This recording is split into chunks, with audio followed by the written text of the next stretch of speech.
Hey everybody, it's Christina Holloway here. Welcome back to my channel. Today we're going to talk about that special kind of coworker who lacks flexibility and adaptability. You're trying to move a project forward and there's always that one person who blocks it. They won't try new ideas, they refuse to adjust, they dismiss your suggestions, shut down feedback, and act like any change is a great threat. And if you push too hard, well, you're the one who looks difficult. I had a client who came to me because he was getting ready to retire in a few years. He was tasked with creating an entirely new process and solution for business development at a very large, well established financial institutions. He ran into roadblocks relentlessly. Leadership wanted him to do it, but there were significant stakeholders who were tasked with maintaining the status quo.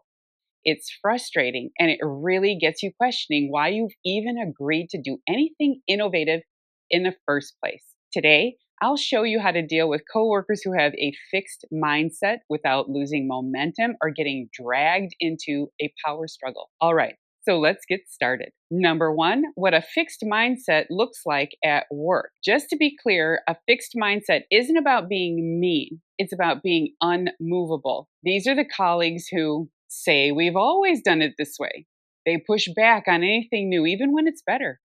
They get defensive when challenged. They often refuse to collaborate unless they're in control. They may not yell, but they quietly create drag on your team, and they can derail progress before it even starts. And here's the tricky part. They often present themselves as experienced or cautious. So calling them out can backfire. Also, to a certain degree, they've been successful at it. Number two, don't try to win, try to redirect. One of the best ways to deal with this is to remind yourself you don't want to try to win an argument or a strongly held position with them. You won't out-stubborn a stubborn coworker, so stop trying. Instead, use these redirect strategies. One, acknowledge without agreeing. I see why you'd want to keep the current system. It's familiar. This way, you validate their view without endorsing it. Two, shift focus to the outcome. What if we test this for 2 weeks and compare the results? A person focused on innovation and progress should always position the counterpoint of their argument to the desired outcome. What will the end result look like? Three, make it their idea. If we were to streamline this process, what would you recommend? This is really feeding an ego, but if that's what you're facing, sometimes it's okay to add this to your communication toolkit. People with fixed mindsets hate losing control. Because of this, it helps to make them feel like they're co-authoring the solution. Number three, set boundaries around compromise.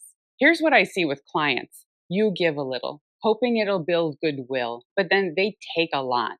And now your ideas are watered down or stalled completely. Why? Because they're good at this. Maintaining the status quo is actually a popular position to take in older, more traditional organizations and cultures. You may be up against someone who's built a very successful career by gatekeeping progress. And it's possible this person has the backing of leadership somewhere in the organization. They may even tell you, I like change, just low risk change. It's frustrating. So you can compromise, but don't self sabotage. Ask yourself, am I entering into negotiations or compromising to keep the peace because it truly improves the outcome? Is this a one-time adjustment or a pattern of giving in? That's very important. And you're going to find out fast, especially if you get warnings from others that this person you're dealing with is relentless when asking you to give up a lot to meet them halfway. Remember, you have the right to say, I'm willing to adjust X, but I want to keep Y because it supports our goal.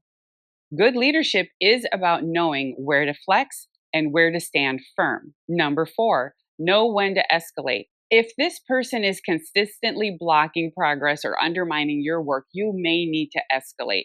Like I mentioned earlier, conflicting priorities or disconnected strategic direction from leadership is going to cause problems. If you've been given objectives from your leadership team and you're working with someone like a stakeholder with experience and authority who is actively working against these priorities, you will need to get clarity and possibly, if you do it right, some intervention on your behalf, but do it the right way. I've said this before, but it's really the best way to bring issues forward to leadership. Document the pattern, focus on outcomes, not personalities, bring solutions, not complaints. Start by saying something like, I've noticed we're stuck in the same conversation. I'd love to set aside time to think through how we can move forward without losing momentum. And then don't just call them difficult. Take the opportunity to show the cost of inaction. When all else fails, you may need to request a meeting with your colleague, stakeholder, and each of your respective leads. And believe me, I have worked with someone who said, literally, we watched our two leads fight it out. There's nuance here. You may very well be working with someone who is holding the line for someone else, but they have that job because they're good at it.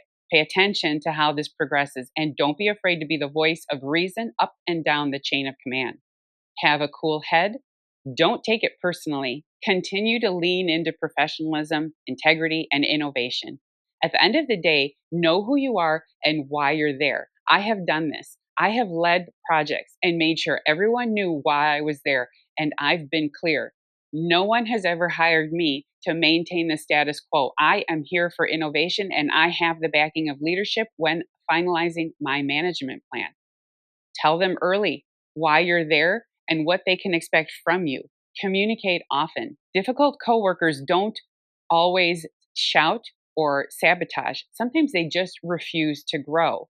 If you're stuck with someone who says no to everything, you don't have to keep compromising until you're invisible. Lead with strategy, not frustration. Redirect their energy, protect your own, and keep moving forward. All right, so that's it for my video on dealing with difficult coworkers who refuse to change. If you have experience working with inflexible people, please share how you managed it. I would love to hear about it, and I'm sure it would be helpful to others. And if you want leadership advice that's grounded in real life resilience, check out my newsletter, The Executive Edge, or join my private LinkedIn group, Leadership Lunch Break. I've linked everything in the description below. And if you enjoyed watching this video and you found it helpful, please make sure you give it a big thumbs up by hitting that like button. Make sure you're subscribed to my channel so you never miss another video from me. Thank you for watching, and I'll see you in the next video. Bye.